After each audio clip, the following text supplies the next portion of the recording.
Hey everybody, this is Kelly of Rojo Chief Clothing, and today my guest is going to be Gabriel Rich from the Rich Report with African Americans Ain't African. And this is a article that he sent me that's from the Root.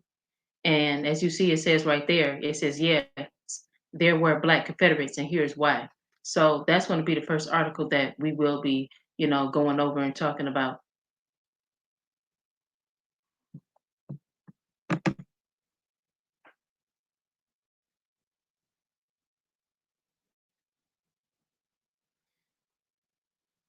Okay. So right now, just I'm waiting. Trying to see if Rich, if he's able to, jump on the broadcast. Okay, so trying to see if I don't see him yet. So I'm trying to find him because I sent him invite. See if he's gonna pop up here. Let's see.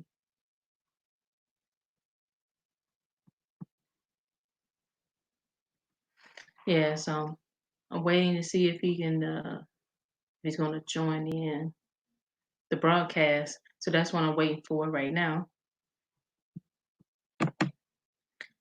That's what I'm waiting for. So this is the first time, guys, that did this broadcast before. So trying to see how it goes. Da, da, da, da.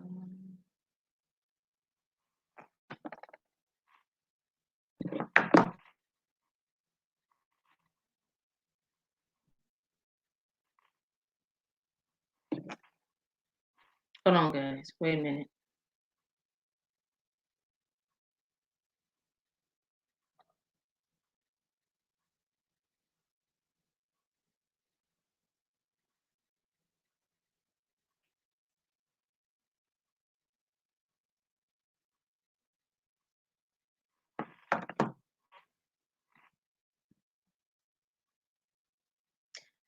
Okay. So, anyways, so I'm just going to start getting into it, and I'm going to read the article that he sent me. And on here it says, as you see, it says it's by the Root, and the title is "Yes, There Were Black Confederates, and Here's Why."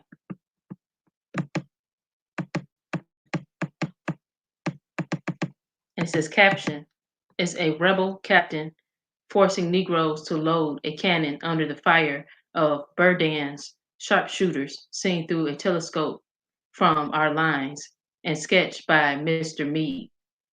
And it was on the cover of Harper's Weekly, May 10th, 1862. So that's what they're saying. That's what they claim, that's what that was supposed to be. Um, let's see. It says the myth of Black Confederates is arguably the most controversial subject of the Civil War. It says over the past 4 years, the debate over whether or not Blacks fought for the Confederacy has been the most discussed topic on Civil War memory, a popular website attracting teachers and scholars from around the world, and the Atlantic Monthly and The Root have devoted several articles to it. It says almost every Civil War historian today creates the idea of thousands of Blacks fighting the South. Brooks Simpson and Fergus Broderick are representative in their dismissals. The, no- the notion of Black Confederate, Simpson says, portrays a pattern of distortion, deception, and deceit in the use of evidence. Broderick declares the victory. This is declares the very term meaningless and a fiction and a myth, utter nonsense. It says they are reacting to a growing chorus of neo-Confederates who assert that tens of thousands of Blacks loyally fought as soldiers for the Confederacy and that hundreds of thousands more supported it. Neo-Confederates acknowledge that the Confederacy legally prohibited slaves from fighting as soldiers until the last month of the war, but they argue that 10% of the Confederate states, 250,000 free Blacks enlisted as soldiers, and that thousands of loyal slaves fought alongside their masters, even though the Confederacy prohibited it. They do this as the Civil War scholar James McPherson noted as a way of purging their cause of its association with slavery. The debate over Black Confederates has reached a kind of impasse. Neither side is listening to the other, as the historian William Fretching quietly acknowledged in a footnote. This important subject is now needlessly embroiled in controversy, with politically correct historians of one sort refusing to see the importance, indeed existence, of the minority of slaves who were Black Confederates, and politically correct historians on the opposite sort refusing to see the importance of Black Confederates' limited numbers. It says, Freeling is right. A few thousand blacks did indeed fight for the Confederacy significantly, and it says African American scholars, and we know, they're not African Americans. They're American Indians, scholars from Irvin Jordan and Joseph Reedy to Juliet Walker and Henry Louis Gates Jr. It says editor in chief of the Root have stood outside the impasse, acknowledging that a few blacks, slave and free, supported the Confederacy. How many supported it, no one knows precisely, but by drawing on these scholars and focusing on sources written or published during the war, I estimate that between 3,000 and 6,000 served as Confederate soldiers. Another 100,000 or so blacks, mostly slaves, supported the Confederacy as laborers, servants, and teamsters. They built roads, batteries, and fortifications, manned munitions factories, essentially did the Confederacy dirty work. We know that blacks made up more than half of the toiletries at Richmond's Terriger Iron Works and more than 75% of the workforce of Selma, Alabama's naval ordnance plant. And slaves grew the crops that fed the Confederacy. As Frederick Douglass noted, blacks were the stomach of the rebellion. The total number of Black Confederate soldiers is statistically insignificant. They made up less than 1% of the 800,000 Black men of the military age 17 through 50 living in the Confederate States, based on 1860 U.S. Census figures, and less than 1% of at least 750,000 Confederate soldiers. This is, but they carry immense. Hold on for a second.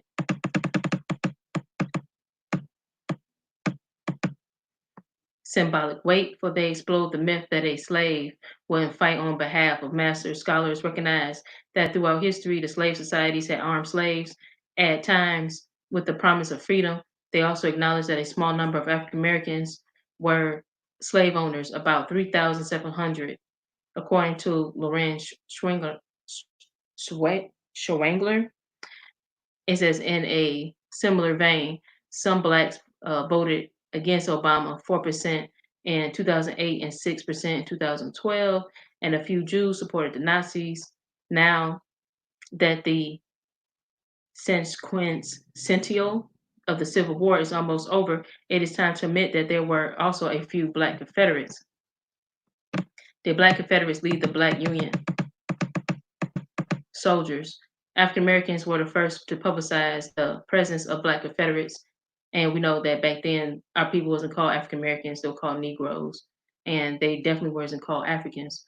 But anyways, but it says here, bemoaned the Confederate victory of First Manassas in July 1861 by noting August 1861 issue of his newspaper Douglas Monthly that among rebels were Black troops, no doubt pressed into a service by their tyrant masters. He used this evidence to pressure the administration of Abraham Lincoln to abolish slavery and arm blacks as a military strategy. It was the speediest method of terminating the war, he said.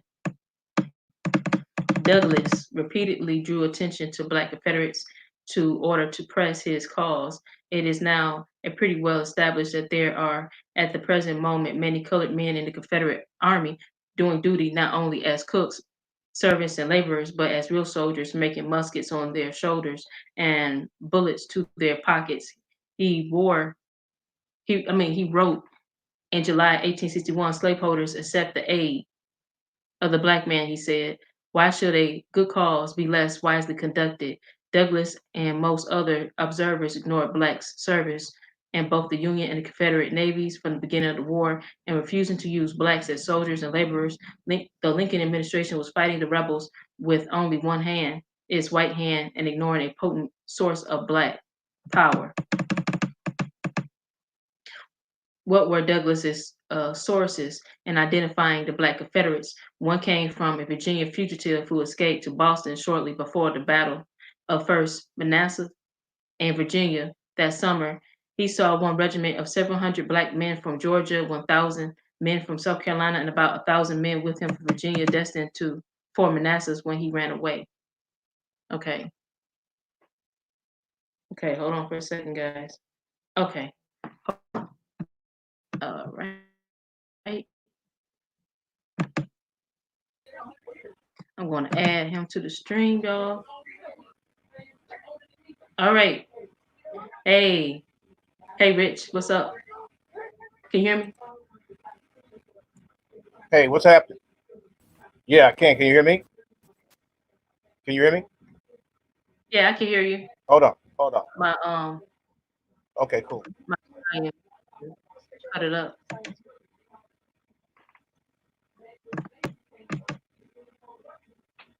Let's see. All right.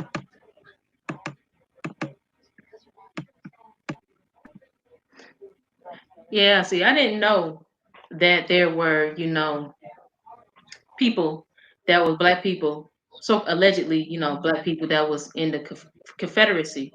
Little did I know that there were, our people who actually started the Confederacy.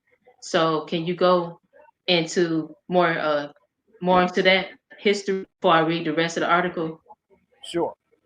Actually, you're going to find that, and it's going to take some digging because what they've done is they've gone, as history's gone on, they've rewritten after themselves to change it. But the Confederacy is us. There was no such thing as a Confederacy in Europe. Europe never had a Confederacy. Meanwhile, we had Confederacies when we were Indians. So the southern half of the state, they were the Confederacy. They were the Confederacy because we were the main plantation owners. Whites hadn't gained a foothold in the South yet to become plantation owners, to become owners. Period of anything. So there weren't enough of them. So clearly, if that's the case, and we're talking about the South where the majority of us lived, we were those Confederates. Um, Mm-hmm. a lot of the white people that you see in history in reverse. A lot of the white people who were slaves joined the Confederacy for the promise of land, property of their own, things of that nature. So that's why you had a lot of white people who joined in on uh, the Confederacy, joined the Confederate armies, and some of them even ranked high. But overall, yeah, we were the Confederacy, and we were the Confederacy because and wanted to succeed from the Union because we had all the money and all the resources, more so than the North state. We cotton, from cotton to tobacco, the main two, to your fruits, your vegetables, you name it, gold, a lot of gold. I live in North Carolina. North Carolina has probably more gold in it than some countries. So um, yeah, we held all pretty much the power, which is why initially Texas succeeded from the Union, and then what Virginia was the last to succeed. Um, and the capital of the Confederacy was originally it was in Mobile, Alabama, and at the last minute they changed it from Mobile, Alabama to Richmond, and that's when the fix was in. That's when the fix was in with the Civil War. Did you see the video I got you with H.K. Edgerton? I sent you. No, I haven't seen it yet, but I Check plan it out. Check it on out. playing it though on the Yeah, broadcast. he's a black Confederate. And some will look at him and swear that he's Mm-hmm. a kiss ass suck up, Sambo. He's not.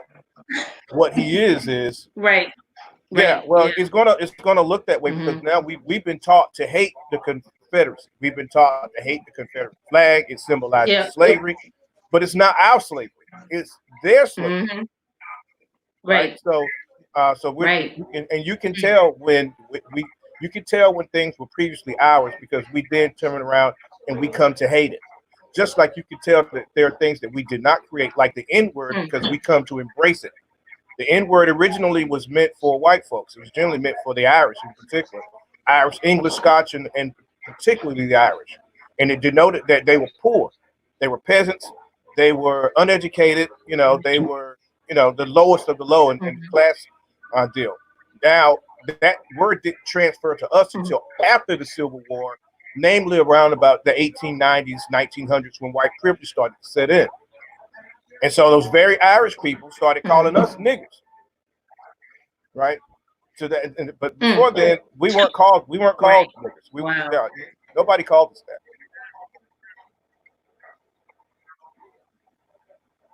Mm. So Yeah, overall, it's deep. yeah. Well, what happened is this: the South started making bargains with France, right? Started making deals with France to sell their goods to Mm. France Uh-huh. without the Union knowing about it, Mhm. right? And without any intervention by the Union. The Mhm. Union was pissed about this because the Union was making a lot of their money off the South. Again, they don't Mhm. have gold up there. They don't have gold. They Mm. don't have well, they have some Connecticut grows tobacco, but Mike, I'll put it to you this way: the county that I'm from grows more tobacco than the entire state of Connecticut. So you got one state that grows it in one section, one area, and that's it. So again, the majority of the Mhm. resources were here, crystals here, um, silver here in the South. Right. So Yeah. in making those deals, that actually is what precipitated the Civil War because the Union was And that makes pissed. sense because didn't they try to I believe it because didn't they have gold in Georgia and they were Yes, trying to stop trying to make so-called laws to block the Cherokee from digging the gold in some their digging own to go. territories? The first gold rush was in North Carolina. Mhm. The first Ridiculous. big gold rush, Wow. Mm. which is also one of the reasons why Yeah, they I took know a over. friend who has yeah. Go ahead. Go ahead. I'm sorry. No, go ahead. I said I have a friend who has gold and he has a friend that lives there and they were taking gold, like gold dust from there. So yeah, that's interesting that you would mention that about North Well, Carolina. which is also why they took over Fort Knox. We Indians were storing gold in Fort Knox for Mm, years. That's why they took it over. mm, okay, yeah. I didn't, that's something else too. I didn't heard about Fort Knox having a lot of gold. Yeah, Knew, who established it. we So did. that's good. That's good that you brought that up as well. So I'm going to do some more research into that. Yeah. Well, nearly every Wow. military Like when I installation, was reading, mm, dang, nearly every like military they just did a installation. whole lot. They was chunking. Well, they reversed Hmm. history. They reversed history on us. That's all they did. They painted themselves as the originators and painted us as the outsiders, the interlopers, so to speak. When in reality, we're the originals and they are those squatters. That's really what they are, the squatters. Yeah. Right. Yeah. Yeah. Because like you said, like you were saying earlier, it's that all of our Indian ancestors were the landowners. They were the Yes. ones that was rich because they had owned the farmland, and then they were growing tobacco, corn, squash, you name it. We had it, and like Martin Luther King, like he had mentioned, it was the government who has gave the land to the European peasants when they came Yeah. over here Right. in order to build up their wealth. So yeah, so that to me that makes a lot of sense. I could see that, and plus also we thinking about the Iroquois Confederacy, right? So to me that it only makes sense that we would have been the originators of the Confederacy. Yeah. Yeah. We And had I noticed in Confederate. the Yeah. article they always try to. Hmm. Yeah, they try to make it seem as though like in the article, and I'm not even surprised by the fact that Henry Louis Gates try to make it seem as though the so-called black people, the Negroes, like that they were slaves and that they were doing things for the bidding of their masters. Is like, of course he would say Exactly. that. Exactly. That's crazy. So, okay, so what I'm going to do is I'm going to go back to the article. I'm going to read some more of the article. Do you want me to read the whole? The whole thing, or just read just a little bit and then just move on to the next thing? Oh, you're talking to me? Yeah. Uh, uh, do it. See as you feel. I mean, I'm right here. Okay. Yeah. So I'm going to go back to the article and I'm going to pick up where I had left off. Okay. So, all right. So right here it says for historians, these are shocking figures, but another eyewitness also observed three regiments of blacks fighting for the Confederacy at Manassas.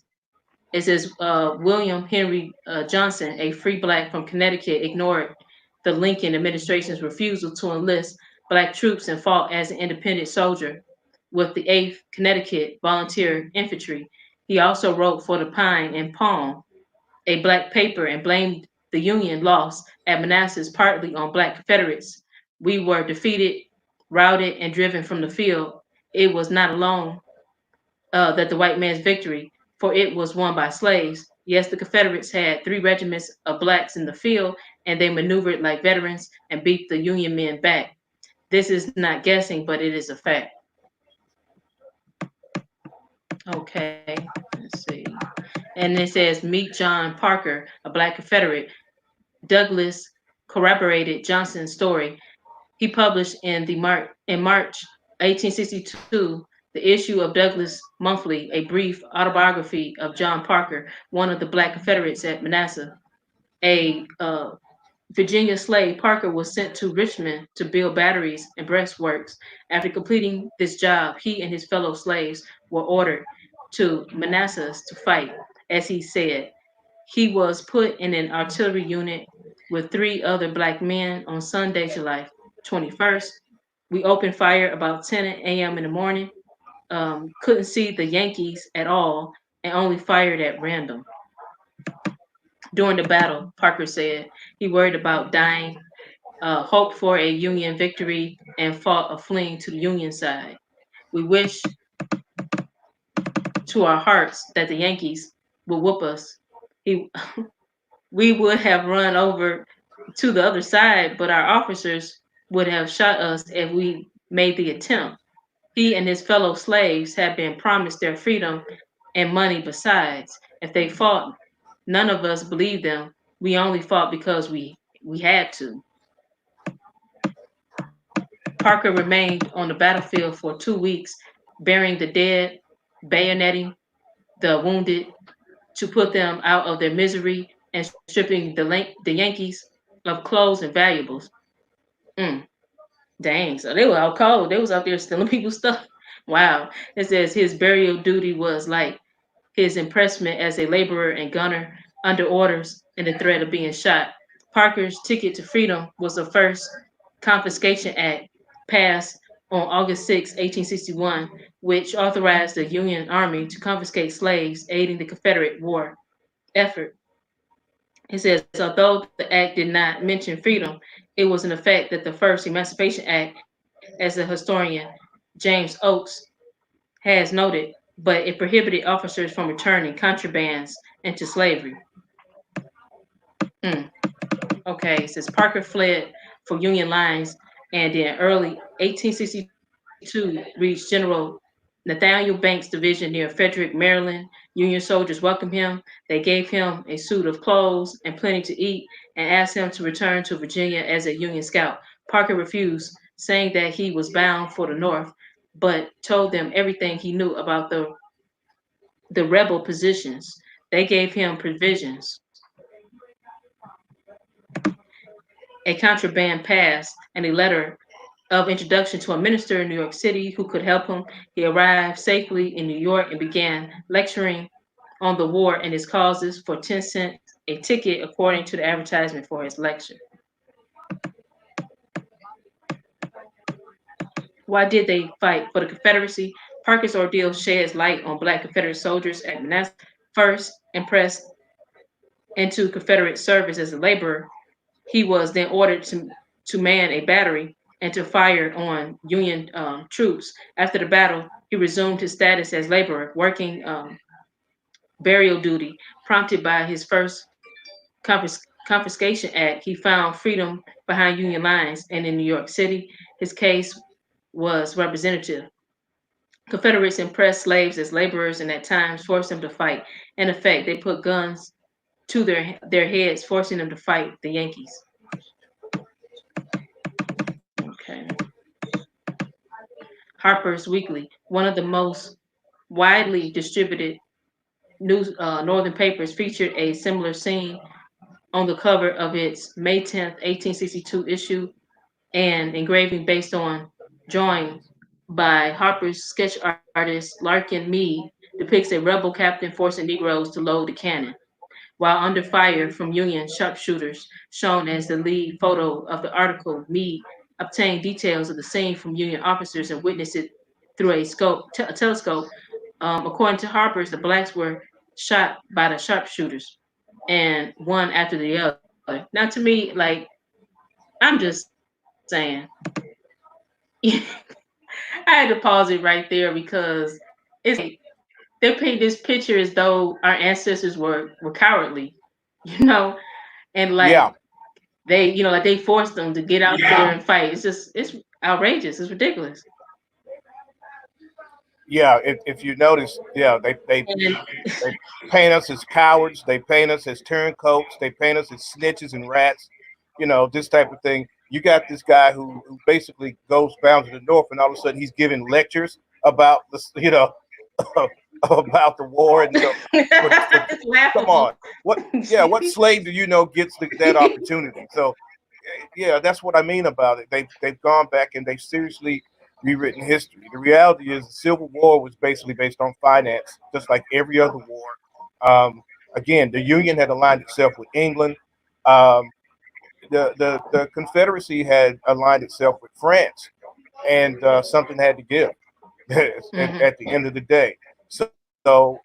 They basically they got Lincoln to steal another. Because he stole the election at the second term. That was theft. But they needed Lincoln Mm. because Lincoln was a Melungeon, meaning meaning he was Right. biracial. He's a mulatto. Okay. Remember his mother Right. is uh, is Camille Cosby's great grandmother. So Mm. that should Wow. tell you something. So him being a Melungeon would make it, let's just say, more palatable for the South to look at because they had their own president at the time. Okay, so uh, Hmm. it would make it more feasible for the South to deal with a Melungeon or deal with a mulatto than to deal with some white cat trying to tell them what to do when they ain't got no power and no money. Lincoln also was one of the guys who came up with greenback, the idea of making greenbacks to support the Union, right? Greenbacks, as you know it now, the money that we see Hmm. now, greenbacks. Well, he got the idea because, contrary to popular Right. belief, Lincoln didn't grow up poor. Lincoln actually grew up very well off from his Okay. Negro side of the family. See, we created greenbacks. Hmm. We created printing money out of woven cotton. We created that. We backed it against gold, right? Well, when Lincoln came up with the idea for the Right. Union, he didn't back it against anything. Just like now with the Federal Mm. Reserve, that money that the paper, it's not worth the paper it's printed on because it's not backed against anything, no, not gold nor silver. Well, Lincoln did the same thing to fund the war, and the reason why is because if they Mm. win, they'll get the riches from the South. They'll they'll they'll immediately get the riches. Okay. And of course, after the war, America went to bankruptcy, or the U.S. corporation, 1871, went into bankruptcy, Hmm. and they hit the reset button, just like what's going on right now, bankruptcy. It's not a virus, it's bankruptcy. Yeah. So um, Hmm. history has been seriously reversed. Most of the Union Confederate troops were Negroes. You had some whites thrown in there for good measure because again they were trying to win their freedom, right? And some of Right. them, Yeah. remember, a lot of those Yeah. white folks also had really and truly bought into being around Negroes, loved Negroes, right? Hmm. And didn't want Hmm. to give up the Right. lifestyle that they had, which was better than the lifestyle that a lot of people were living up north, and they didn't want to give it up. Mm. So yeah, they were living. A lot of your Right. I whites could were see. living. Yeah, I could see that. Mm. Yeah,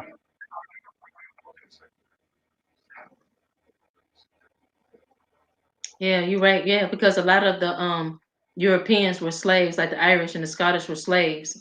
A lot of them. Ru- Yeah, that's the true. Russians the Russians came So here as slaves. They're the Slav. Remember, Russians. they're Slavs. They're Slavs. Mm, That's a slave.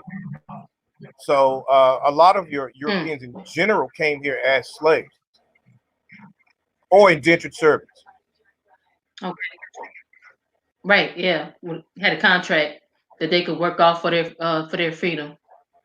Yeah, you're right. And then a lot of them were prisoners too that England didn't want. So that's another thing too. Yeah, So King okay. James, King Yeah. James opened the floodgates and let them out, sent them here. Mm, yeah. You know what? It's funny that they were doing a protest here in Lansing, Michigan, right? And I mean I live in Detroit, but up there in Lansing, the governor name her name is Gretchen Whitmer. And the Caucasians who was up there protesting, and they were saying they was acting a fool. They were talking about their rights, but they were on point about it. And she got mad because out of all the things that she got mad about the fact that they was waving around the Confederate flag, and I thought that was interesting. Quite But they were right interesting. about her infringing on their rights. Yes, indeed. So I was like, wow. I said, said that's something else, that she would get upset about that. So now this brings everything into, context. So what I'm going to do now is I'm going to go ahead and drop the link into the chat. So people later on that they'll be able to go ahead and they'll be able to read the article. Go ahead and put it there. And then I'm going to move on to the video that you sent me. Let's see if I can find it real quick. Let's see.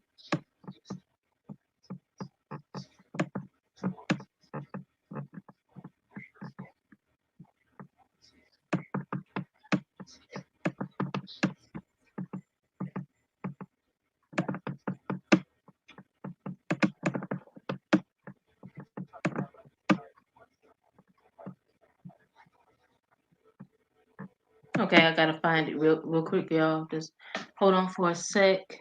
Let's see.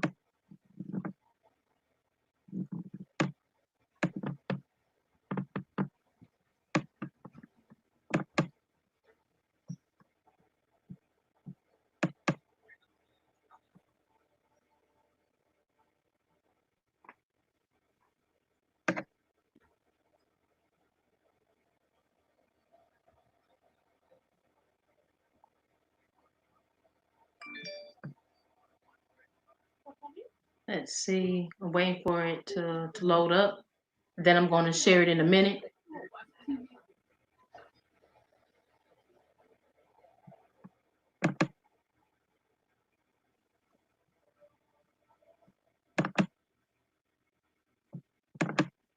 Okay.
Guys, dang, I don't know what the heck happened.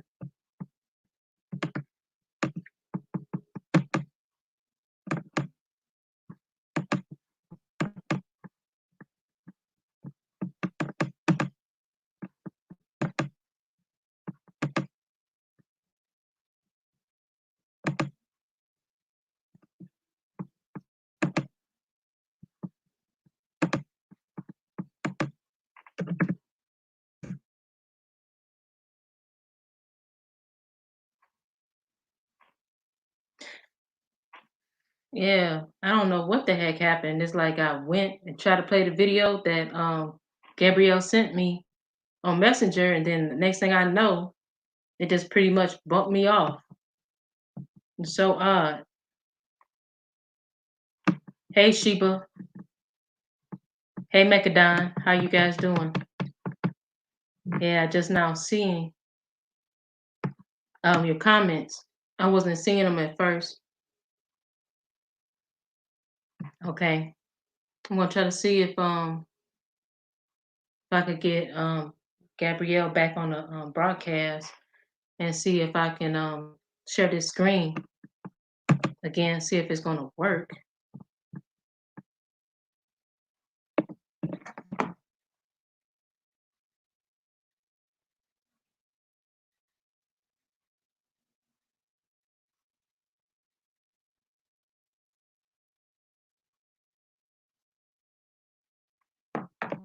Okay, hold on.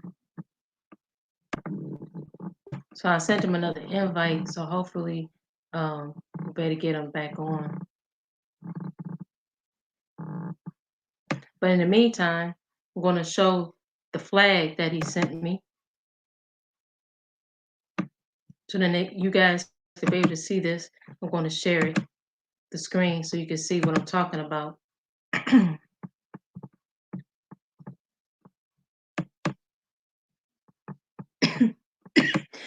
Hold on.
Okay, guys, I'm back.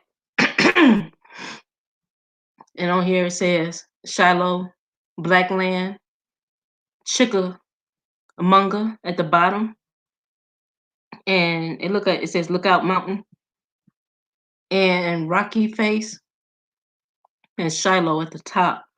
What it looks like it says, and it look like it says 18th Regiment, Alabama,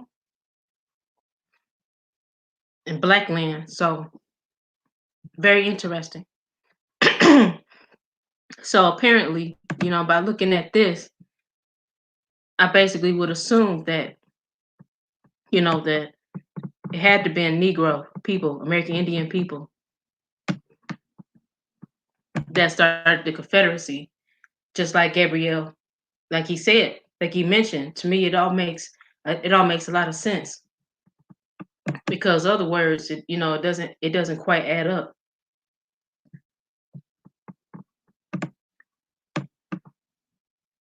Hmm. Let's see if this YouTube video is going to play or not. We'll see.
Uh,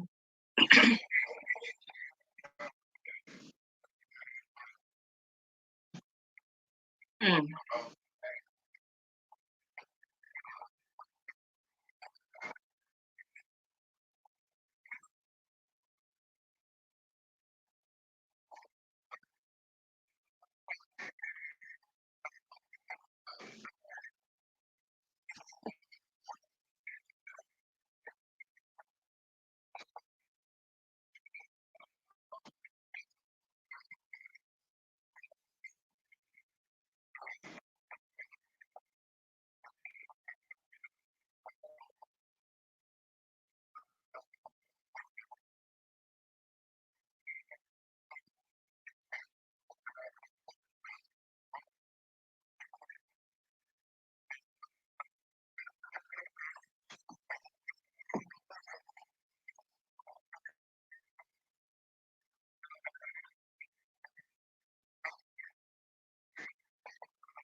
Okay, so that was that video, and I had dropped the link in there so that you guys can be able to watch it later on. And then let's see here.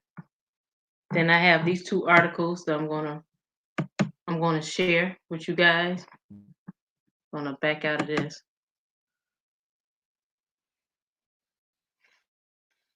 And as we already know, we know that the people that they were calling black back then were people of African descent and also people of American Indian descent. So okay, so this article is from Cowboys and Indians. This for you guys and this link so you guys can read this. I'm going to share it so you can see it.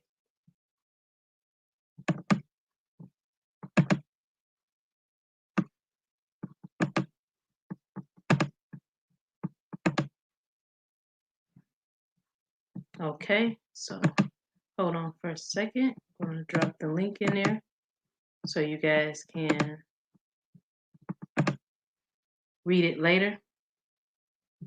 Okay, so on the screen, what we have here is it's an issue of Cowboys and Indians. It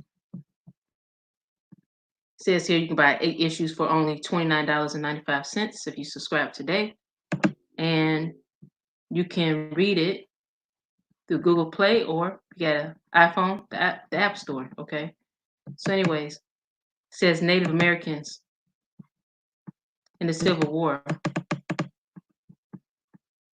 And it says in the midst of a war fought on land that was once theirs over a nation that denied them citizenship, Native Americans found themselves faced with a dubious decision.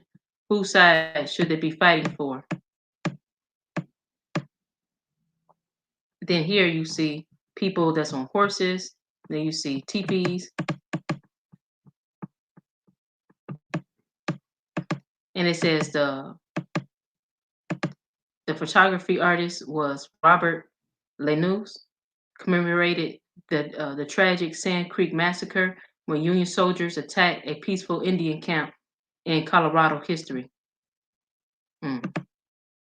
It says in their minds, and it says in the midst of a war fought on land that once was theirs over a nation that denied them citizenship, Native Americans found themselves faced with a dubious decision. Whose side should they be fighting for? In 1861, it seemed that America was coming apart. Secession, Confederate nationhood, the firing on Fort Sumter, and a mesmeric rush to combat engulfed the nation. The realities of the crisis differed for everyone. As individuals examined family, community, state, national allegiances, 150 years after the cataclysm of the American Civil War, we still tend to think of it in terms of black and white. It says the majority of white soldiers and civilians, the minority African American slaves, but what about the indigenous of America? For many American Indians, the impending conflict created no less of a crisis than it did for the dominant society, but their experience will be primarily defined by their location in the country. Geography was everything. As the tide of non Indian settlement swept from the east to the west, indigenous people became minorities within the settled regions. They remained native, but adapted various political and economic and cultural aspects of their lives to better coexist with their new neighbors. It says by the time the Civil War started, Indians in settled regions, it says, experienced the conflict as members of larger communities whose movements they did not control. Indians living on the edge of incorporated states were better able to retain tribal autonomy, yet they were still strongly influenced by national and state political discourse. Those groups, well beyond the white frontier in Indian country, however, generally lived in little concern for U.S. politics. And as we know, a lot of our ancestors, they were in, Indian country. There was an Indian territory, you know. And so, anyways, it says, as the nation became consumed by war, few Anglos on either side of the Great Divide considered the Native Americans living among them. East of the Mississippi, tribal lands had been so diminished that most of the 30,000 Indians in the Union did not live in powerful tribal units. Thus, as the country headed for dissolution, Eastern Indians were left to make individual choices about whether or not to engage in conflict. The Indian minority, and to me, I think that's weird for them to say Indian minority because we know that allegedly, during the time of slavery, that the people that they was notating as being black, which was mostly the American Indians, which mostly consisted of American Indian people, um, they made up the majority, quite frankly. And like Gabrielle has said, that there was way more of our people here, obviously, because this is our land, this is our territory, than there were Caucasians.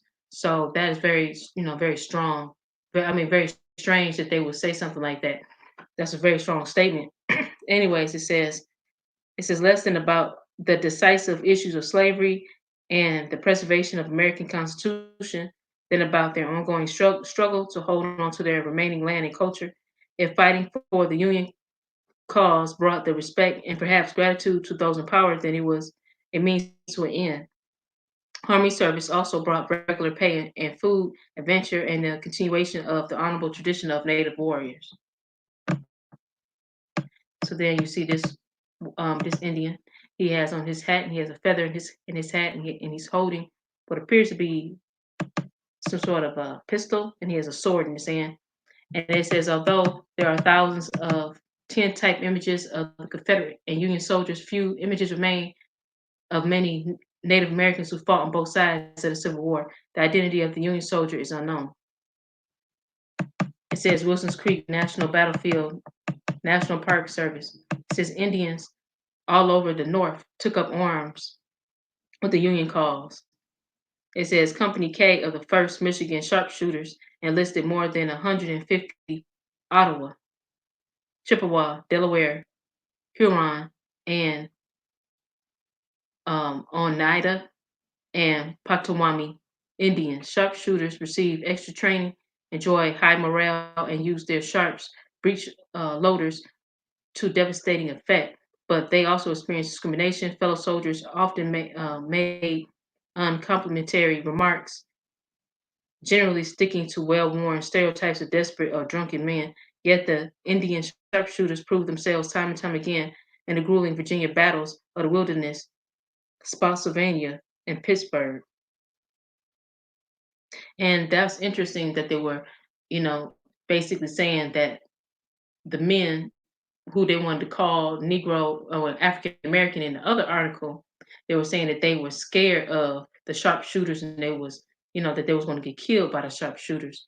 So um, that's interesting that they would say that and to see that, that these people, the sharpshooters, were indeed Indians that was from Michigan.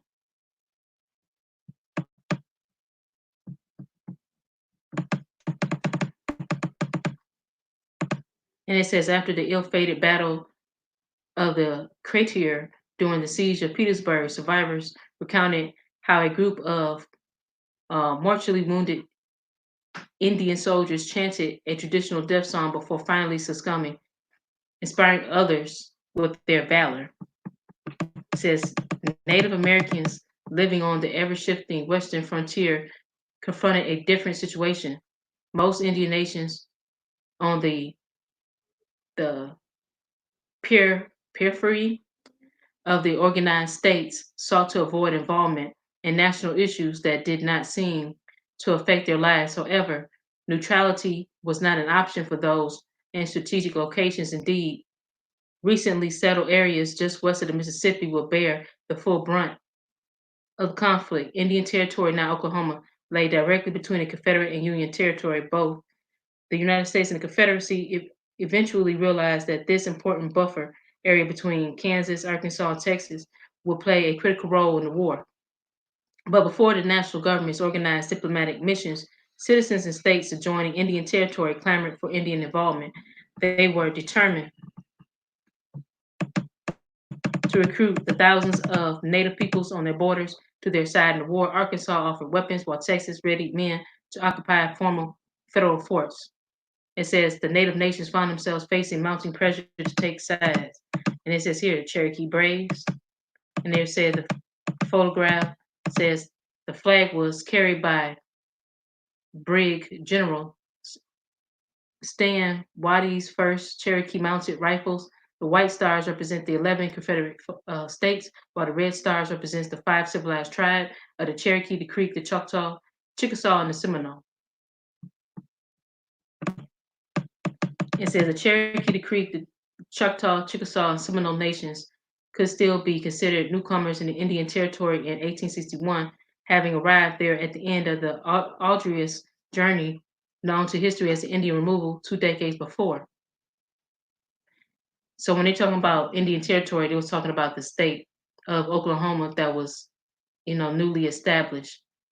Okay, so that's what they're talking about. And it says they were still putting their societies back together when the war came. It says native leaders consumed with economic progress political infighting and the societal disarray now had to choose sides in the conflict dividing the larger nation. The choice was not an easy one as the federal government provided the annuities owed to the nations for surrendering land in the east, while tribal members had strong economic, social, and religious ties to the surrounding southern culture.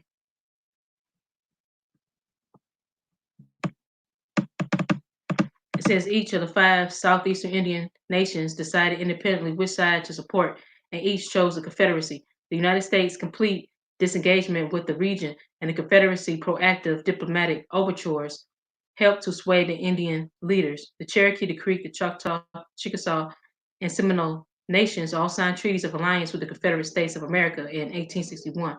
Official lines were drawn, but the outcome was far from simple. Native soldiers were mustered into the Confederate unions comprising of their own members, including officers, a privilege that the Union never afforded to either Indians or African Americans in its service. At least one of the Indian officers, Cherokee Brig, General Stan Waddy, rose to prominence and is remembered as the highest ranking Indian in the Confederate Army.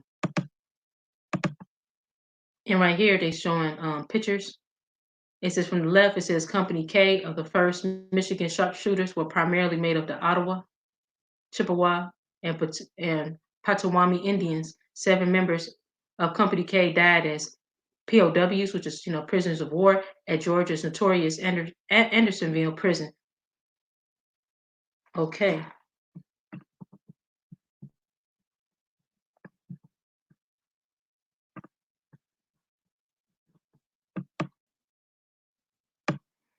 It says military service quickly became complicated for the Cherokees as they were ordered to attack neighboring creeks loyal to the Union.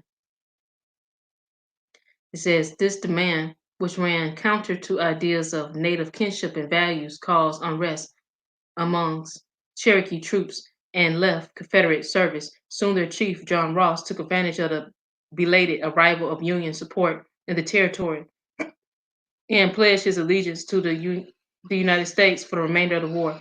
The Cherokees were now sending men to die both blue and gray, causing internal civil war within the nation.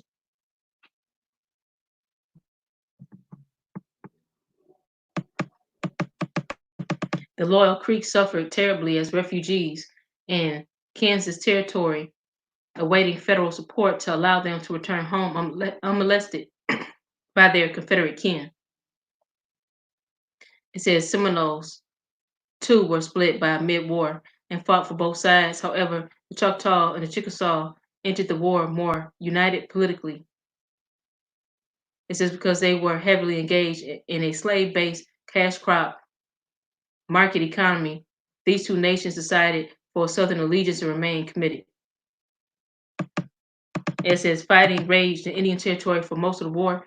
Regular troops from both armies, as well as countless guerrillas and raiders, swept back and forth through the region, except for a few notable battles like Honey Springs in July 1863. Most of the fighting was characterized by skirmishes, and raids. These small but destructive engagements took a terrible toll on soldiers and civilians. Homes and businesses burned, farmland lay fallow, mills ceased operation, livestock disappeared, poverty, disease, and dislocation threatened to destroy native society. The region suffered both military engagement and enemy occupation, unlike any area of the Union and most of the Confederacy. And then here you have General Briggs Stan Waddy was the highest ranked Indian in the Confederate Army. It says Research Division of Oklahoma Historical Society. And you can see that he has like a coppery color, but it looks like that he could have been, like part European, maybe a little bit. And it says, as the federal government became consumed with war, Indian relations fell off of the radar screen in Washington, but on the Western fringe, the drumbeat of nationalism combined with the lack of federal oversight created a perfect storm for the Southern Cheyenne and the Arapaho people. It says in 1862, Colorado was still a territory with a new and ambitious governor, John Evans. A railroad and real estate investor, Evans presided over a territory facing increasing tensions between the white settlers and Plains Indian tribes. Evans began to fear that the tribes were uniting and amassing arms as troops were being pulled out of Colorado to fight in the Civil War. So, the summer of 1864, he obtained authorization from President Lincoln to temporarily form the 3rd Colorado Infantry for the sole purpose of fighting hostile Indians.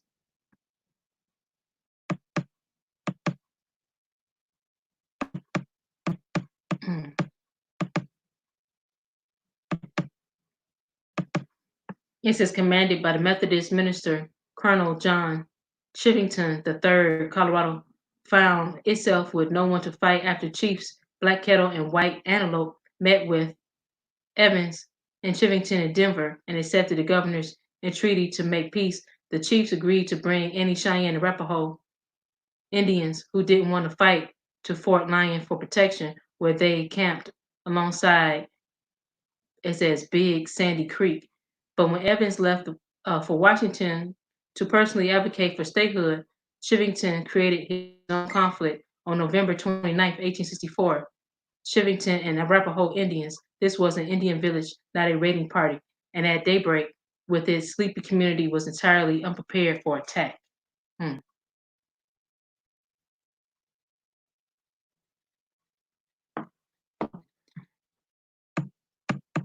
And it says surviving witnesses described the morning as a frenzied bloodlust of torture and killing. 700 troops of the 1st and 3rd Colorado Cavalries committed atrocities among the 500 Cheyenne and Arapaho. So it seemed like basically what they did was they attacked these Indians after they, made an agreement for these people to be protected. They still came in and slaughtered these people. See, that is so disgusting. Anyway, it says most of whom were unarmed women and children. That's very cowardly, very extremely cowardly. It says leaving 160 to 200 dead and many more raped and severely injured. Hmm. It says congressional investigations into the Sand Creek massacre revealed that Chivington launched a gruesome attack without authorization and found that he should be removed from office and punished, but no charges were ever brought. That's a dang on shame. It says in response, many Cheyenne and Arapaho joined the militaristic dog soldiers seeking revenge on settlers throughout the southern plains. I don't blame them. I would want, revenge too, that you killed women and children and you raped people and severely injured people. That's war crimes, definitely. And it says for many Native Americans, the irony of Civil War was that they were inexorably involved, whether they chose to take sides or not. The repercussions of the enormous conflict entangled Native peoples living both within and without the borders of the Union and Confederate States, not desired as participants at the start, their value as recruits grew, as the war dragged on, as more and more white men died. By the end, a Native American, Eli S. Parker, would stand side by side with, I think it's Ulysses S. Grant, for the signing of the Confederate surrender at the Appomattox Courthouse, forever immortalized in the historic moment. But military involvement, whether sought or forced, did not substantially benefit Native peoples. Instead, the war of brother against brother, tribe against tribe, would cost them a great deal.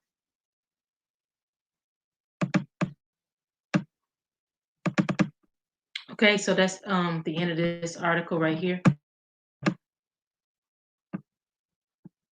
Let's see here what's going on. Okay, so Gabrielle is back. So now I had just read that article for cowboys and Indians, and that was very informative and interesting.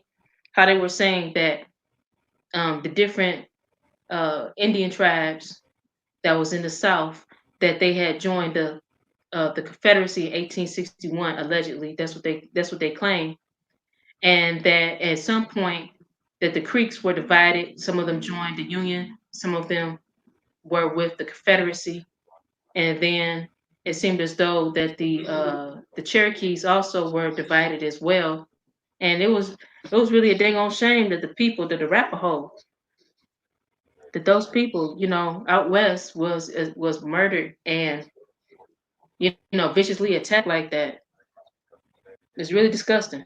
But anyways, um, tell me, Gabrielle, like what do you think about that article? Well, the Seminoles actually, before the Civil War, there was the Seminole War, or the Seminole Gullah War, if you want to call it that. And that went on for actually well over a decade, actually quite a few decades, actually quite a few decades. And uh, a lot of your Seminoles did join the Confederacy to fight against the Union because they were already fighting against the Union to begin with. Um, Andrew Jackson, matter of fact, was a noted Indian killer. He participated in the Seminole Wars, and a lot of the times what would happen if he came across the tribe where the men are out fighting in battle, he would kill the women and children and the elderly. Mm, So it's not uncommon. And the hmm. biggest weapon that they had against us was us. They used tribes to fight tribes. Right. So, and would promise them something, mainly weapons. Usually it was weapons, because at one point in time we have to remember that more of us had guns and rifles than white people did, because Mm, that's what they would trade with us for. Taking trade for pelts, for furs, for tobacco, for cotton, for whatever. So, um, yeah, it's typical, and it's indicative, and they still it's a method that they still use today. We still fight mm. each other. Oh yeah, the gang banging. Yeah, Yeah, yeah. Same thing, fighting for territory, brother against brother, cousin against cousin, right. and then yet they turn around and find out. I think it's like in Chicago, they find out they're doing their genealogy and find out that they're related to each other. How about that? And So what's happening in Chicago also is it's not just us doing a lot of that. You have a lot of mercenaries that come to Chicago just to kill and to escalate the death rate. You have a lot of mercenaries who come from around the world who are out there murdering people. Right. So that's like target zero right now. So mm, they all you can do is you're just blaming on us anyway, right? But yeah, you mm, have mercenaries that are traveling in and killing at random. They did it in L.A. They were doing it in L.A. in the '80s, actually. So yeah, and that just keeps it going. That keeps the pot stirred, the pot of hatred and confusion and fear stirred. wow. Because I knew that it wasn't, that it didn't sound right. Like all those murders going on in Chicago and LA, it sound really Yeah, suspect. You know what I'm saying? Sound really suspect. If And then you see like a lot of the signs and symbols that the people that is in these gangs, they always throw up, these Masonic symbols. So something's going on. yeah, yeah. They're just the foot soldiers in the Masonic order, and a lot of them don't know that they're in the Masonic order. They just think that this is a gang sign, but it's not. Mm-hmm. Yeah, yeah, it's deep. Just like what's that rapper with the that went to jail and he snitched on all those guys. I think they were Bloods. Yeah, You know what I'm talking about? I do. I can't remember the name though. And he just got out of jail, and I think he was with Treyway. Yeah. Um, I think his name is 6ix9ine or something like that. Yeah, Yeah. Yeah. They always something like doing that. something. Yeah, 6ix9ine. Yeah. But anyways, so I'm gonna go ahead and get back into it and find another article. Let's see if I can find it real quick.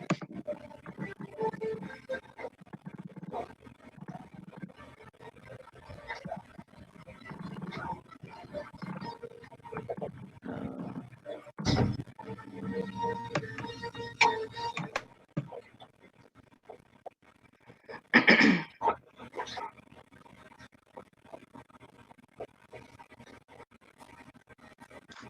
Trying to see if it's gonna come up. It's trying to load.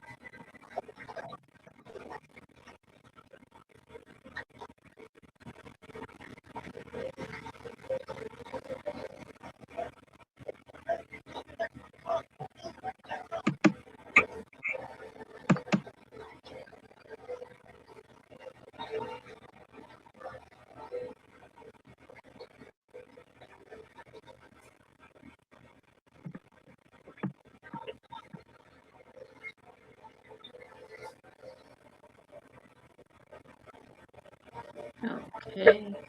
It looked like it's okay. We'll see if it's gonna load. Let's see. Share the screen real quick.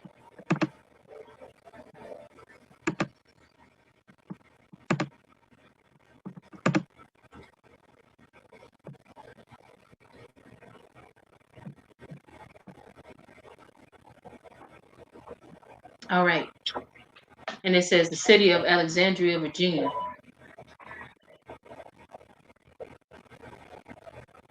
Okay, so it's entitled "We Are All Americans: Native Americans in Civil War." At a time when fear of removal from tribal homelands permitted Native American communities made of Native people serve in the military during the Civil War. It says these courageous men fought with distinction, knowing they might jeopardize their freedom, unique cultures, and ancestral lands if they ended up on the losing side of the white man's war. Introduction. In an interesting twist of history, General Eli S. Parker, a member of the Seneca tribe, drew up the Articles of Surrender, which General Robert E. Lee signed at the Appomattox Courthouse on April 9th, 1865. General Parker, who served as General Ulysses S. Grant's military secretary and was a trained attorney, was once rejected for Union military service because of his race. At Appomattox, Lee is said to have remarked to Parker, "I am glad to see one of the real Americans here." To which Parker replied, "We are all Americans." Now that's an interesting statement because that's true. A real American is an American Aborigine. It says, read this intriguing account of Native American contributions to the war effort for a fuller understanding of what the conflict meant to all Americans. It says allegiance to the federal government. Approximately 20,000 Native Americans served the Union and the Confederate armies during the Civil War, participating in battles such as Pea Ridge and Second Manassas, Antietam, Spots, Sevilla, Cold Harbor, and in the federal assaults on Petersburg by fighting with the white men. Native Americans hoped to gain favor with the prevailing government by supporting the war effort. They also saw war service as a means to end discrimination and relocation from ancestral lands to Western territories. It says instead, the Civil War proved to be the Native Americans' last efforts to stop the tidal wave of American expansion. While the war raged and African Americans were proclaimed free, the U.S. government continued its policies of pacification and removal of Native Americans. So to me, it seemed like okay, the policies what they're saying to pacify, they were trying to pacify these white so-called settlers, which weren't settlers at all. They were just basically land thieves. But anyways, squatters. It's like you had mentioned before. So anyways, it says the Delaware Nation had a long history of allegiance to the U.S. government despite removal to the Wichita Indian Agency in Oklahoma and the Indian Territory in Kansas. On October 1st, 1861, the Delaware proclaimed their support of the Union. Seeking a favor from Washington, 170 out of 201 Delaware men volunteered in the Union Army. A journalist from Harper's Weekly described them as being armed with tomahawks, scalping knives, and rifles. It says in January 1862, William Dole, the U.S. Commissioner of Indian Affairs, asked Native American agents to engage forthwith all vigorous and able-bodied Indians and their respective agencies. The request resulted in the assembly of the First and Second Indian Home Guard that included the Delaware, the Creek, the Seminole, the Kickapoo, the Seneca, the Osage, the Shawnee, Choctaw, and Chickasaw. The Delaware demonstrated their loyalty, daring, and hardihood during the sacking of the Wichita Agency in October 1862. Considered a major Union victory, the Native American cavalry killed 5 Confederate agents, took the rebel flag and $1,200 in Confederate currency, 100 ponies, and burned correspondence along with the agency's buildings.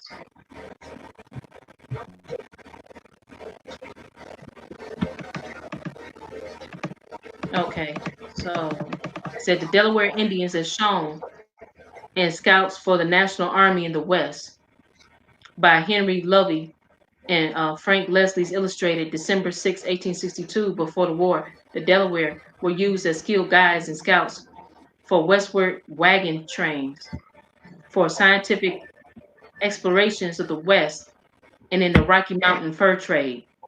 New York State Library, New York State Museum. And then it's a little map over here on the side that says from a Creek warrior for the Confederacy.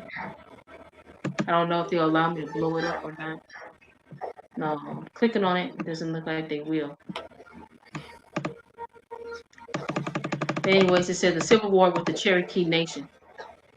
In 1861, the Cherokee Nation in the West numbered 21,000 and was experiencing its own internal civil war. The nation divided, with one side led by Principal Chief John Ross and the other by renegade Stan Waddy. As is, although Ross vowed to remain neutral, Confederate victories at first Manassas and Wilson's Creek forced the Cherokee to reassess their position. The federal government had abandoned Indian Territory early on in the war, and all other Native American nations on the Cherokee borders were Confederate, leaving the nation vulnerable to Confederate occupation. Stan Waddy received a commission as a colonel in the Confederate Army and now commanded a battalion of Cherokee. Reluctantly, on October 7th, 1861, Ross signed a treaty transferring all obligations due to the Cherokee from the U.S. government to the Confederate States. In the treaty, the Cherokee were guaranteed protections, rations of food, livestock, tools, and other goods, as well as a delegate to the Confederate Congress at Richmond. In exchange, the Cherokee will furnish 10 companies of mounted men and allow the construction of military posts and roads within the Cherokee Nation. However, no Indian regiment was to be called on to fight outside the Indian Territory.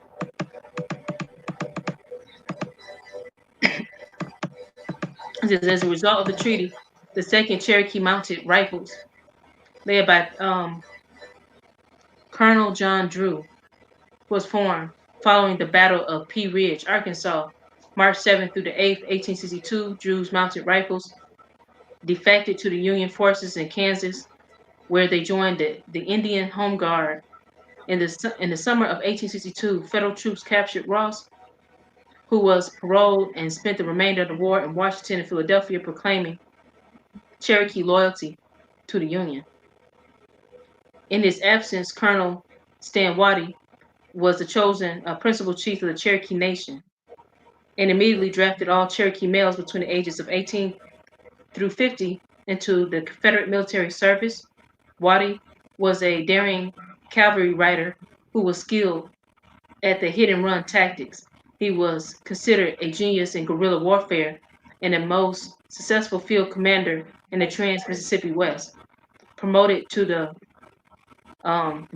Brigadier General in May 1864, Waddy was placed in charge of the Indian Cavalry Brigade, which was composed of the 1st and 2nd Cherokee Cavalry and um, battle, battalions of the Creek and Osage and Seminole.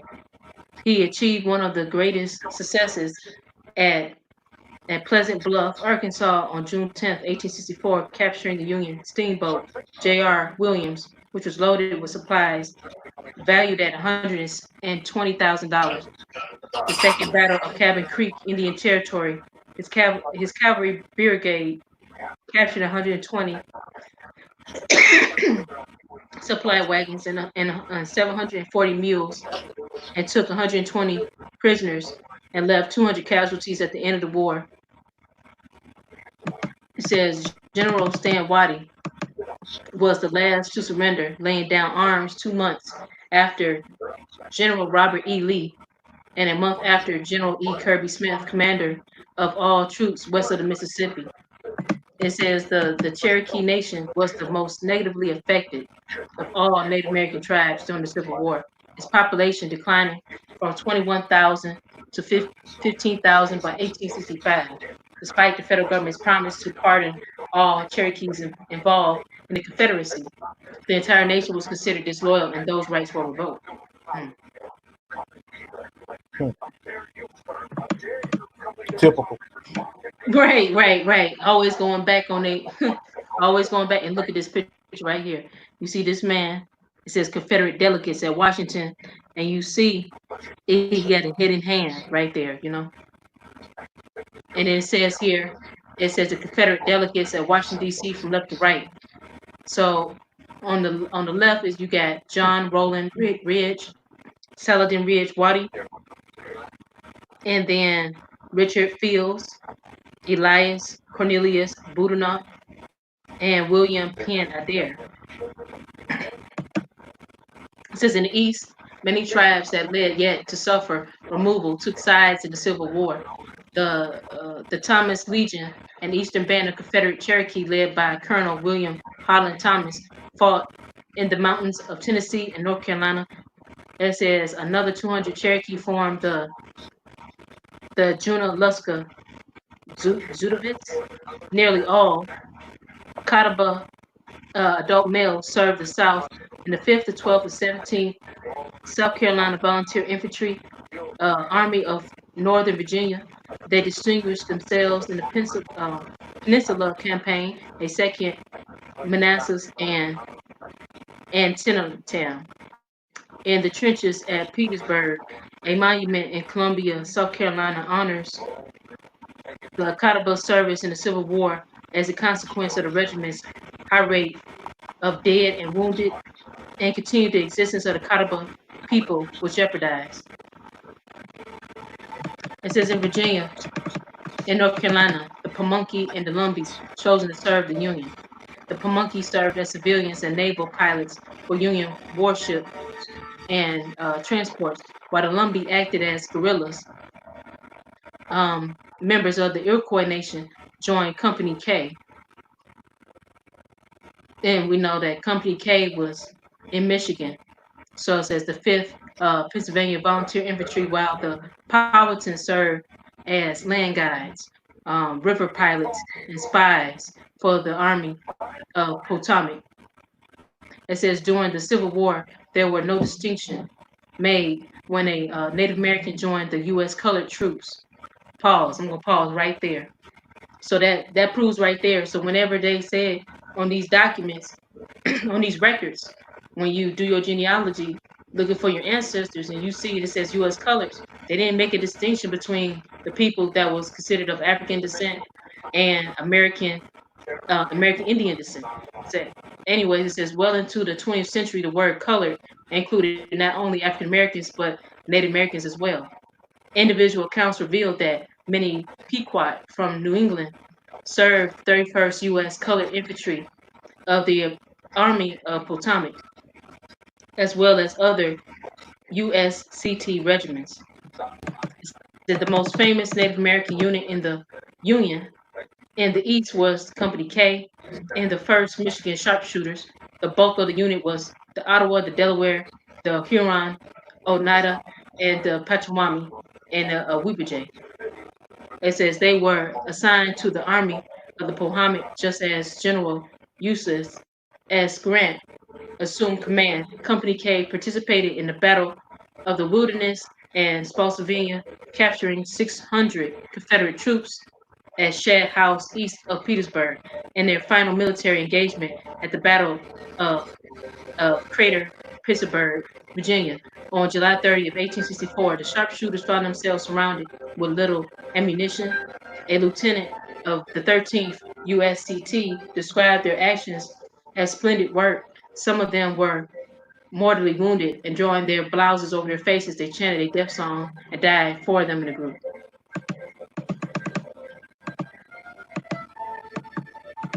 So then on to your left is a picture of the Cherokee Confederate veterans. It says of the Thomas Legion at 1901 annual reunion. It says the credit was North Carolina Department of Archives and History. And then in the middle, it says William Terrell Bradby, a member of the Pamunkey tribe of Virginia. And then you had the Native American sharpshooters that was to the right. And seeing all these people here were all a part of the Union. So it says at war's end. At the end of the war, it was the member of the Seneca tribe, General Eli S. Parker, who drew up the Articles of Surrender, which General Robert E. Lee signed at Appomattox Courthouse on April 9th, 1865. It says Parker, a trained lawyer who was once rejected for the army service because of his race, served as General Ulysses S. Grant's military secretary at Appomattox. Lee is said to have remarked to Parker, "I am glad to see one of the real Americans here," which Parker replied, "We are all Americans." So, and it says here is a picture of Henry Berry Lowry, and was a folk hero to the Lumbee people for his guerrilla-style fighting skills and for his leadership against the enslavement of Native Americans. Now, when you look at this guy, if anything, he just looked like a regular Caucasian male to me. So, apparently he had to been mixed because he was very pale. He had, classic European features. So, anyways, it says Eli Samuel Parker. It says General Parker reached the height of the military career when he wrote up the terms of surrender for General Robert E. Lee to sign at Appomattox Courthouse on April 9th, 1865. Parker was born in 1828 in Genesee City, New York, as a Seneca, and although much of his life was spent straddling two cultures. For example, Parker acquired knowledge of his grandfather's Iroquois religion while he was educated at the local Baptist school. Raised and educated in two cultures, he was a trained attorney and self-taught engineer. It says while a captain of engineers with the Rochester Regiment of the New York Militia, he was also a Shankston, one of the honored positions in his tribe and active Towanda affairs. Parker was described by the contemporaries as having a muscular, imposing physical appearance. Although he was highly educated and spoke perfect English, and listed men and officers referring to him as the Indian, or Grant's Indian, or Big Indian, despite being barred from practicing law and receiving an initial rejection for military service because of his race. Parker rose to General Ulysses S. Grant's staff in 1863. With Grant's support, he was commissioned as a staff officer for General John E. Smith. He later joined Grant's staff. His commission as a brigadier general was backdated to April 9th, 1865. After the war, Parker remained Grant's secretary and used his military fame to advance his post-war career. Grant served as his best man when Parker married Minnie Sackett, a white woman. It says in 1869, then President Grant appointed him to the first non-Caucasian Commissioner of Indian Affairs, and amid considerable controversy. corrupt profiteers and overzealous religious leaders led to his political downfall, instigating an investigation by the House of Representatives. Although he was exonerated from accusations of fraud, illegal contracts, and numerous violations of the law, Parker resigned in disgrace. His subsequent business career failed in the Panic of 1873. He survived his final years through favors and handouts from former military colleagues. At the time of his death in August 1895, Parker was impoverished, leaving his widow with only a carbon copy of the document he had written. And then they show a picture of him right here. Okay. So, all right. And then it says Stan Waddy, the leader of the Cherokee Nation's pro-Southern wing. Stan Waddy earned legendary status as a Confederate sympathizer and a brilliant field commander, but observed the dissolution of his tribal nation and the Confederacy. It says born in December 1806 in Georgia, Waddy was raised as a Moravian by two Cherokee parents, educated in white schools and educated in Western ways. Waddy lived in financially well-off surroundings. He was a clerk of the Cherokee Supreme Court as a young man, and for more than 40 years was a practicing attorney. Waddy's security was disrupted, however, by the 1830 Indian Removal Act to negotiate the removal of Indians west of the Mississippi. He was one of the signers of the 1835 treaty in which Cherokees gave up their Georgian lands for Oklahoma holdings. This controversial treaty set the stage for intense internal strife within the tribe. When the Cherokee Nation divided politically, Waddy became leader of the minority faction that signed with the Confederacy and raised a Cherokee volunteer regiment. So basically, this guy he fought for the Confederacy, but at the same time he was a traitor. And said the only Native American to become a uh, brigadier general in the Confederate Army, Waddy was considered a genius in guerrilla warfare. He was a skilled and daring cavalry rider. His successful capture of the Union steamer J.R. Williams and raids in the West fostered morale throughout the Confederacy.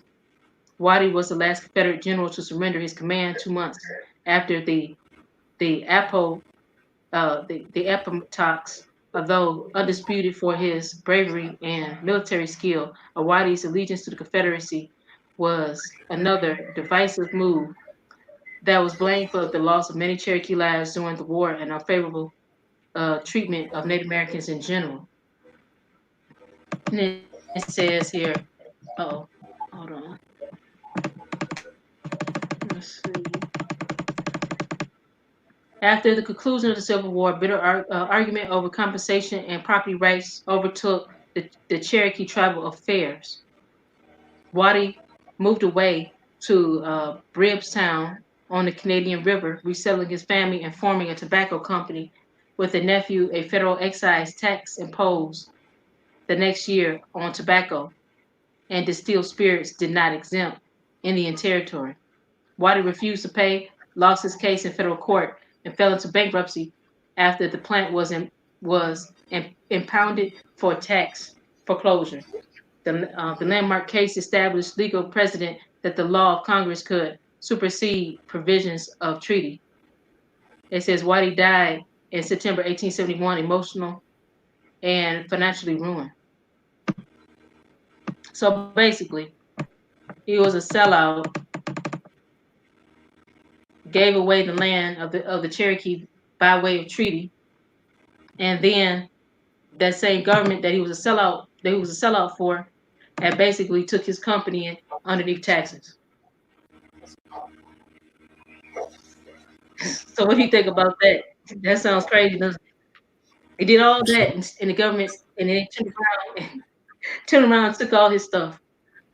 it was typical. It was typical of that time for those who played ball with them. A lot of the times they would promise something, promise some type of reward, whether it's land, funding for businesses, and then they renege on everything and take it away from them. Hmm. It was very typical of that time. Yeah, and sad. It's really sad. And he says what? He said, wow. Mayor Vibe said the law of Congress superseded the treaties. Right. Exactly. That's what I said. Yeah, like that sounds crazy. Like how can Congress sit up here and supersede the treaties? You know, like no, no, Technically, they they can't. wanted it to. What you say? Technically, they can't. They can They can't. Congress. Cannot. You said they They can't. cannot. Yeah, they Right. cannot. So that was crazy. That's crazy.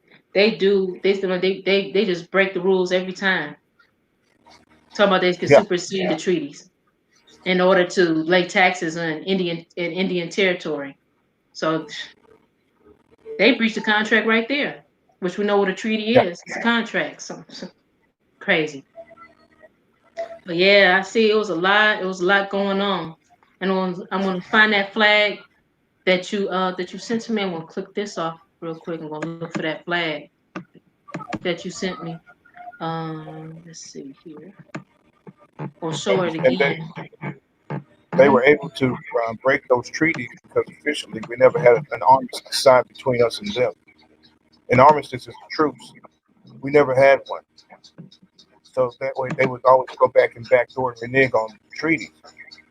You see, it's the reason why I say the U.S. and Korea don't fight right now. There's an armistice signed after the Korean War, so they can talk smack to each other. They may have their little skirmishes, but they're not going to go full scale because they have that armistice. They have that truce. We never had a truce with them.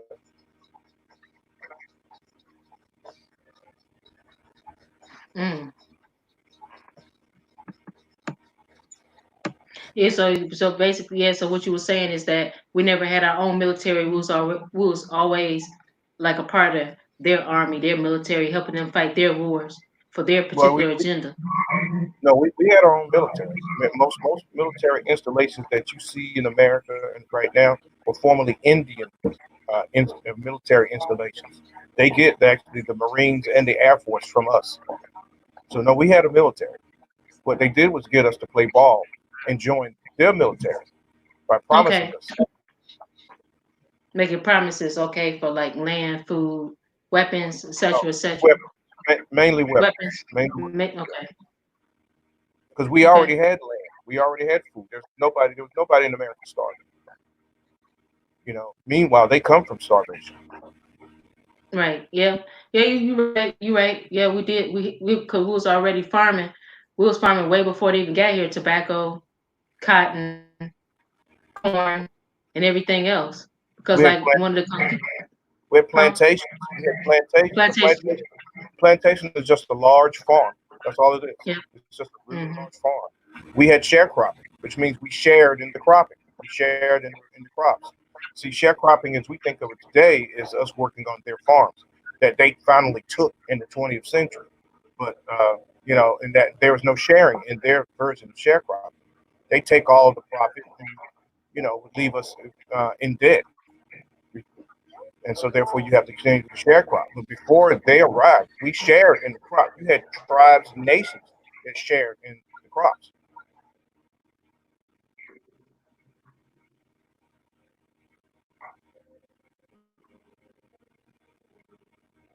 So they okay. So different nations that they so what they consisted of is that what do you mean that they we shared in the crops? What do you mean Meaning, by that? Like we all worked together we and all we work grew. together. We all work together. That's what sharecropping is. Share. You're working this farm and you share. You understand? Now, when they got a hold of our Mhm. lands, really in about the 20th century, early part of 20th up to the mid 20th century, we're sharecropping. But it's okay. But we weren't sharecropping. They weren't sharing anything. They took all the crops and left us morbidly in debt. So we had to stay Right. on the Okay. farm and work. It was formerly our land to begin with, and they needed Right. us because they're not very good farmers. So, Right. but there That's was true. no share in their version of sharecropping. No share. Right. When we Right. They were sharecropped, just we taking. shared everything. Right. They're just stealing, just like the Right. Spaniards when they came down to Florida. How they went and they ate up all the corn and stuff like that. And the stories of that fake story about the Pilgrims and the Indians. All they were doing was stealing all the crops because they didn't have anything. Well, So we yeah. if we the pilgrims were starving when they arrived, And so, really, what we did was we gave them food. We taught them, and we even taught them how to farm. Much to their chagrin, it didn't work. They, again, most of your pilgrims were pickpockets. They were peddlers. They were thieves. They tried to paint this picture of the pilgrims as being these religious. No, they were criminals. Most of them were criminals. They were the very people that King James let out to go send to America. Get out, go anywhere, but just, you can't stay here. Right. Yeah. So yeah, they had no farming and agricultural skills whatsoever. So we generally, but now as far as sitting down and eating and sharing a meal, no, that never happened. That never happened. Right. It's But nothing they but clearly reconstruction, reconstructed right, history as right, usual, like they right, always do. right, right. hmm Yeah. That makes a lot of sense. I can see all that. Yeah. But I noticed that like in one of those articles they was talking about how the Indians that was fighting for the Union, how they stole a lot of the Confederate money, and at that time it had our images on that money. Correct? Because we were printing the money. hmm And that makes a lot of sense. But then you talk about these Pan Africans. These Pan Africans will sit there and say, "Have you said, oh, those were slaves like that?" But like you said, like the indigenous one said, like it doesn't make any sense. Why would you be happy about picking cotton if you was a slave? Yeah. So we know that was not the cotton industry was our industry, and it King, existed for thousands of years before they even got over here. So it doesn't, yeah. like it doesn't add up to what the Afrocentric people what they always want to lie and say. Well, the Europeans called it king cotton, and Right. they called tobacco queen tobacco because those are the chief crops. And now, when have you ever seen slaves put on currency? Never, and never in the history has it ever happened. It's always been people who Exactly. pretty much, yeah, who are Exactly. in ownership, who are on the money. hmm That's Again, right. we invented greenbacks. They were called. Now the dollar that you see now was originally called greenbacks, and it hmm was created to represent agriculture, right? Which makes sense. Oh, Yes, green. Yeah, the land. so Yeah. right, the land. Okay, so it was but it was backed by gold because we had all the gold. It was backed by gold hmm and silver. hmm And yeah, a lot of the times, particularly during the Civil War, you had a lot of Union soldiers who would come in, particularly your commanders, would come in and they would have their troops steal gold. They would have them steal cotton. They would smuggle it up through the lines, right? That was your real underground railroad right there. To be honest with you, them Mm. stealing and smuggling it up through the lines all the way back up into the north. Right, because the North was way poorer because they didn't have all the industries like the South had.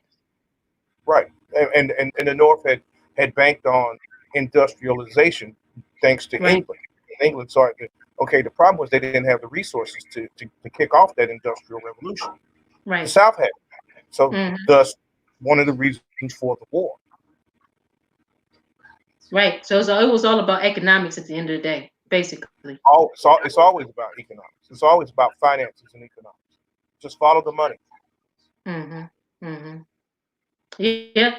Just like in today's time about this whole situation that we know, like, our ancestors was also they besides, tobacco and corn and cotton, that they also was growing hemp, and then the federal government made it what is it, a schedule 2 or 3 drug or something like that.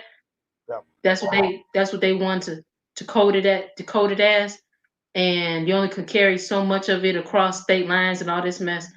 So, but yet, that's one of the crops that it makes a lot of money because of you can use it to make clothing, you can use it to make bags, you can use it for, to make canvases, all types of things, medicine, all Paint, types of stuff. paint, Hmm? actually, paint was Hmm. hemp is a better paint than the paint that we have now. And that's one of the reasons why they criminalized it because the DuPont family, they're using all types of chemicals and stuff in their paints, lead-based paints, a lot of them. They basically made it marijuana and hemp illegal so that they could push their product instead of hemp, which is natural. and the paint lasts longer. It doesn't thin out the way paints. So yeah, as far as cash crops go, hemp at one point in time was right behind cotton. So yeah, so since that's one that they could not control, they made it illegal. Mm. Okay, yeah, that makes a lot of sense. I can see that. But yeah, I'm glad to have you on. I'm glad that you came on to my show.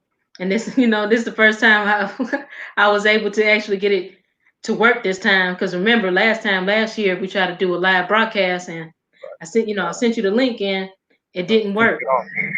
Yeah, they kept on kicking us off. And then I tried to do the live show on Instagram, same problem. So yeah, um, so tell everybody about like what you do on your channel, and like when you gonna have a next broadcast.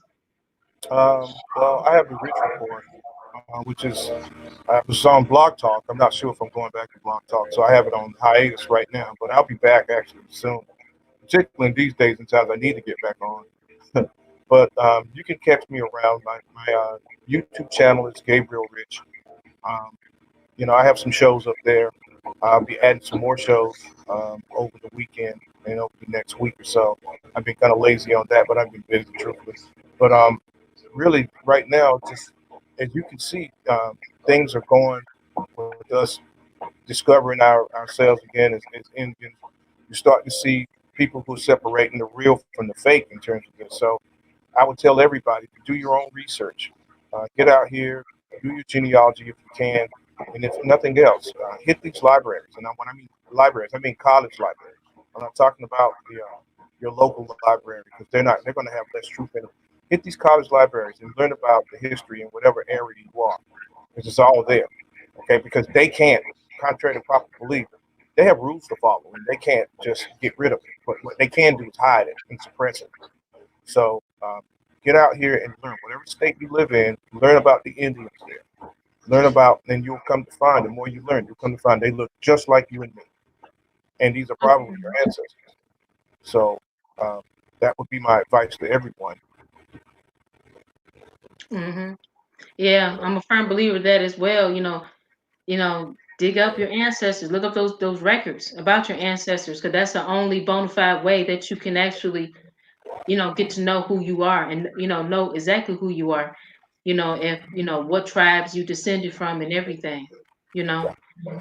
and for those who are diehard, Afrocentric people, that's the only way that they'll be able to know if they have any African ancestors, anyways. As well. So, but it was a pleasure for having you on this broadcast, and I hope to have you on in the future. Hope that I look forward to it. Look forward to being on again so we can chat. Okay, thank you. So now I'm about to go ahead, guys, and I'm about to end this broadcast. See you later, Rich.